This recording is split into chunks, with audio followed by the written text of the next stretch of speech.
Well, good morning to all my students of class 10th. Last day, what we did, we studied the life processes, right? First chapter, we studied about the nutritions, different modes of nutrition, how it take place in the human being, how it take place in the microorganism, and this all things we have studied. Today, in that sequence, the next chapter, that is the respirations. So for the class 10, this is one of the most important in perspective of the your number in the board. It's also important chapter. So let us see what is respirations. My friends, there is always a question. There is always a questions from our childhood. Even I had the same questions. That what is breathing and what is respirations. These two factors were almost overlapping. एकदम एक जैसा लगता है. What is respirations and what is breathing. So now we have grown up. Now we are in a class 10. Now we should understand what are the basic difference between the two. First, if I ask you the meaning of breathing, as you know, being a human being, we always consume the oxygen, right? And we releases or we exhale carbon dioxide. Next questions generally comes, if it goes the oxygen inside, it goes to the lungs, then how it becomes a carbon dioxide? Believe me, I had the same question when I was like you or earlier to your age. That was in 6 and 7. So I had one of the very good teacher. He taught us this thing. So I remember, and that's why I said that if you understand this subject very well, you need not to use your books. You can explain the things without seeing your books. So I am trying to give you the inputs. Try to remember one by one this sequence. That will help you. My first question was that what is the basic difference between the breathing and respirations. Forget about the respiration for the time being. Now we are in the breathing. What is breathing? Breathing is taking oxygen and exhaling oxygen. Taking oxygen, that is we consume the oxygen. Inhale का मतलब होता है लेना. And we release, that is exhalations. मतलब हम carbon dioxide छोड़ दें. So now question comes that how this oxygen converted into the carbon dioxide. Answer is not very easy. You need to study this breathing in the another stage. Now this is the entire breathing.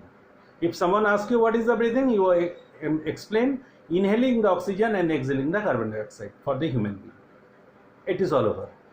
Now this carbon dioxide, when it get converted to oxygen, there is a big process. This process actually the part of the respirations. Now what is respirations? Definition wise, respirations means when we consume food, this food is broken down into the smaller particles and release energy. क्या होता है?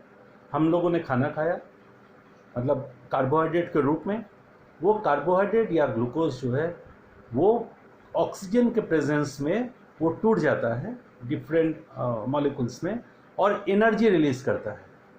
उस energy को हम लोग body में, हमारे शरीर में जो ऊर्जा मिलता है, उस ऊर्जा वहीं से आता है.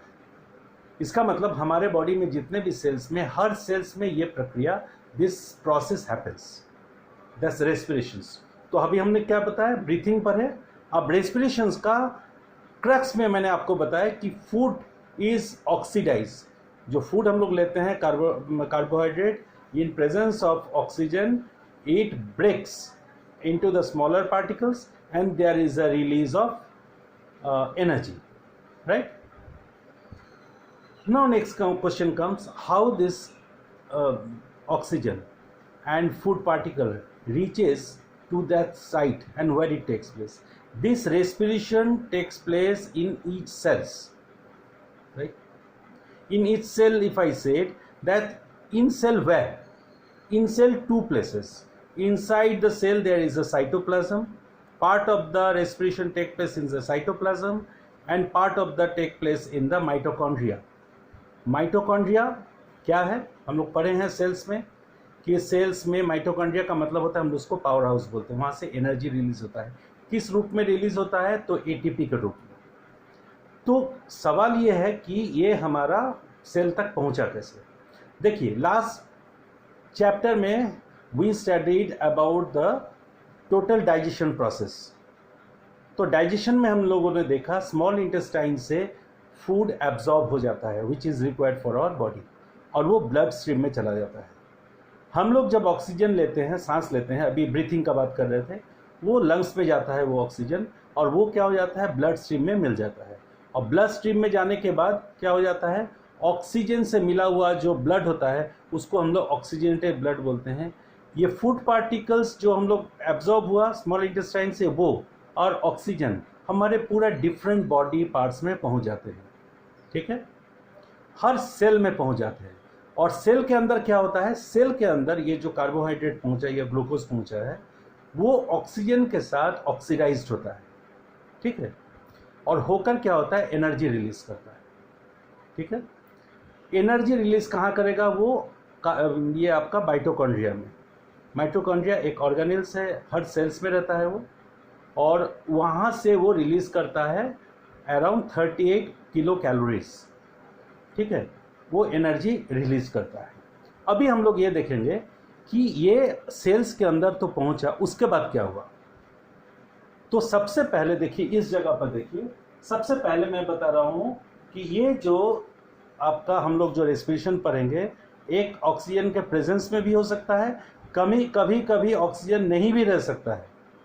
तो ये दोनों को क्या बोलेंगे? अगर ऑक्सीजन के प्रेजेंस में होता है रेस्पिरेशन, उसको हम लोग एरोबिक बोलते हैं. अगर ऑक्सीजन के एब्सेंस में हुआ उसको हम लोग एनारोबिक बोलते हैं. ठीक है, तो अब सबसे पहले हम लोग एरोबिक को देखते हैं. ये एरोबिक में देखिएगा, सबसे पहले क्या होता है? जो ग्लूकोज गया, वो ग्लूकोज क्या होता है? सेल्स के अंदर ब्लड स्ट्रीम के माध्यम से सेल्स के अंदर जैसे ही पहुंचता है, सेल्स में जो साइटोप्लाज्म होता है वो वहाँ पर ब्रेक होता है ग्लूकोज, और ग्लूकोज टूटकर क्या बनता है? Pyruvic acid. एक तरह का केमिकल है पायरुविक एसिड, उसको पायरुवेट भी बोलते हैं.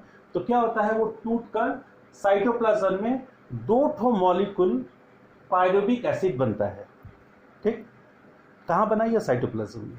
इसका मतलब अब वो ग्लूकोज रहा नहीं, पायरुविक एसिड बन गया. ये पायरुविक एसिड क्या होता है? तब वो माइटोकॉन्ड्रिया के अंदर एंट्री लेता है. वहाँ पर ऑक्सीजन के प्रेजेंस में वो क्या करता है? इस पायरुविक एसिड को कन्वर्ट कर देता है carbon dioxide, water and 38 ATP, adenosine triphosphate उसको बोलते हैं. ये एनर्जी का जो फॉर्म है वो रिलीज होता है, वो एटीपी फॉर्म में. एडीपी एटीपी एक is a form of energy. तो एडिनोसिन ट्राइफॉस्फेट बोलते हैं, उस रूप में एनर्जी रिलीज होता है 38 एटीपी. कब होगा? जब आपके बॉडी में ऑक्सीजन प्रेजेंस है. और उस साइकिल को, टोटल साइकिल को हम लोग क्रेब्स साइकिल्स भी बोलते हैं, क्योंकि क्रेब वॉज अ साइंटिस्ट, उसके नाम से ये साइकिल का नाम पड़ा है क्रेब्स साइकिल. यहाँ तक क्लियर है? मैंने क्या बताया कि ग्लूकोज सेल्स में पहुंचा, साइटोप्लाज्म में क्या हुआ? वो टूट गया, इसमें पायरुविक एसिड में 2 मॉलिक्यूल्स में. उस प्रोसेस को हम लोग बोलते हैं ग्लाइकोलाइसिस. अब क्या, वो 2 मॉलिक्यूल जो बना, वो अगर उसको ऑक्सीजन मिल जाता है तो माइटोकॉन्ड्रिया में क्या होगा? ये कन्वर्ट कर जाएगा आपको कार्बन डाइऑक्साइड 6 मॉलिक्यूल वाटर का, और 38 एटीपी एडिनोसिन ट्राइफॉस्फेट मॉलिक्यूल्स वहां से रिलीज होगा. ये क्लियर है? अब सेकंड कंडीशन, अगर ऑक्सीजन का कमी रहा या नहीं रहा ऑक्सीजन तो क्या होगा? अगर वो तो एज यूजुअल बनेगा, आपका ग्लूकोज कन्वर्ट हो जाएगा, आपका ग्लाइकोलाइसिस होगा, उसी तरह से पायरुवेट बनेगा जैसे यहाँ बना था. लेकिन यहाँ पर क्या था? ऑक्सीजन था. यहाँ पर आपका इन एब्सेंस ऑफ ऑक्सीजन नहीं है. तो ये क्या बनाएगा? तो ये बनाएगा इथेनॉल, C2H5OH. हम लोग केमिस्ट्री में पढ़ेंगे इथेनॉल, जब हम लोग कार्बन एंड इट्स कंपाउंड पढ़ेंगे. तो इथेनॉल बनेगा, एक तरह का अल्कोहल है ये, और कार्बन डाइऑक्साइड बनेगा और सिर्फ 2 ATP, 2 ATP, ऑक्सीजन के प्रेजेंस में 38 ATP निकल रहा था और ऑक्सीजन के एब्सेंस में 2 ATP निकल रहा है। Is a less amount of, ये कहाँ पर होता है? तो कुछ बैक्टीरियाज में होता है। उसमें एक एग्जाम्पल है ईस्ट। इस घटना को हम लोग फर्मेंटेशन बोलते हैं। कब? जब पायरुविक एसिड का कन्वर्शंस हो रहा है आपका इथेनॉल में इन एब्सेंस ऑफ ऑक्सीजन। ये दोनों में फर्क समझ में आया? थर्ड और एक कंडीशन से कभी कभी आप महसूस करते होंगे, हम लोग वैष्णव देवी जाते हैं या बोलबम में जाते हैं, देवघर जाते हैं ना, तो क्या होता है हम लोग अगर जब ज़रूरत से ज़्यादा या कभी हम लोग ग्राउंड पे खेल लिए, रोज़ खेलने का आदत नहीं है, बहुत ज़्यादा खेल लिए, तो बहुत ज़्यादा खेलने से क्या होता है, मेरा कभी कभी पैर हाथ दुखना शुरू होता है। इसका वजह क्या है? कभी आपने सोचा है क्या दर्द होता है? होता ये है कि हमारा आदत नहीं है रोज़ खेलने का। तो अचानक जब एक दिन हम ज़्यादा खेल लिए तो हमारा पूरा बॉडी का मसल्स, हमारा पूरा बॉडी को ऑक्सीजन की ज़्यादा ज़रूरत पड़ जाती है, लेकिन उतना ऑक्सीजन उसको मिल नहीं पाता है। तो हमारे मसल्स में क्या होता है, अभी हम लोग देख रहे थे कि फूड पार्टिकल्स एंड ऑक्सीजन हर सेल्स में पहुंच रहा है, वहाँ से एनर्जी रिलीज हो रहा है, पहला वाले कंडीशंस में देखे थे। लेकिन अगर ऑक्सीजन कम मात्रा में पहुंचा है, उतना नहीं पहुंचा है, तो सेल्स में क्या होगा? थर्ड कंडीशंस में इन एब्सेंस ऑफ ऑक्सीजन क्या होगा? वहाँ पर 2 मॉलिक्यूल लैक्टिक एसिड बनेगा। Is a kind of acid, body में सिक्रेशंस होता है। कहाँ सिक्रेशंस होगा? आपके मसल्स में, हाथ पैर बॉडी में कहीं भी हो सकता है, और एनर्जी भी 2 ATP होगा।